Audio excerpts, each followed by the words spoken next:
including religious services, police, and fire. He wasn't just an alcohol brewer, though. He also built a slaughterhouse, an employee house, a school, and even a church. Although he dismissed the first pastor of the church for preaching about the evils of alcohol, which obviously wouldn't sit too well with Hiram Walker. The Hiram Walker Company was known back in the day for producing a product known as the club whiskey, which was incredibly popular in the United States. So popular, in fact, that American distillers began to get jealous and forced the United States government to pass a law that required foreign whiskeys to state their country of origin on the bottle. This, however, ended up backfiring on the American distillers. Hiram Walker decided to change the name of the club whiskey to the Canadian Club that we all know and love today.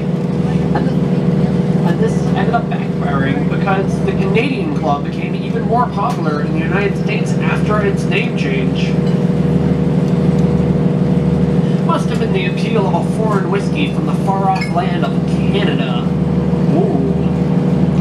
Now, coming up over here, we have the Hiram Walker Brand Center. It was made entirely off of the money that Hiram Walker made during Prohibition. Every single day, the Hiram Walker Brewery was busy loading jugs, casks, and barrels onto boats heading for American shores. The building is built with beautiful Italian architecture and has a double staircase leading down to a beautiful garden that has a sculpture fountain that depicts your Aboriginal people's creation myth.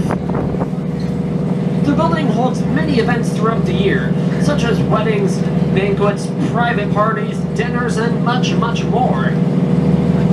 Here's a fun story. In the basement of the Hiram Walker Windsor building a long time ago,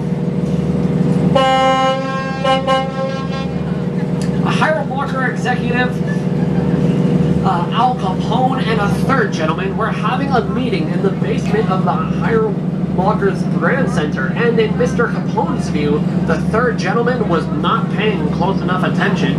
So he drew his revolver and shot a bullet right past the man's ear to wake him up. The bullet hole is actually still in the wall to this very day, so if you ever go by the Brand Center, ask someone to show you the actual bullet hole. The Hiram Walker Company has since been split and sold to the Jim Beam Brandy Company in the United States and the French firm Pernod Ricard. It only employs a fraction of what it once did, but the company still does what it always did: brew alcohol for everyone to enjoy.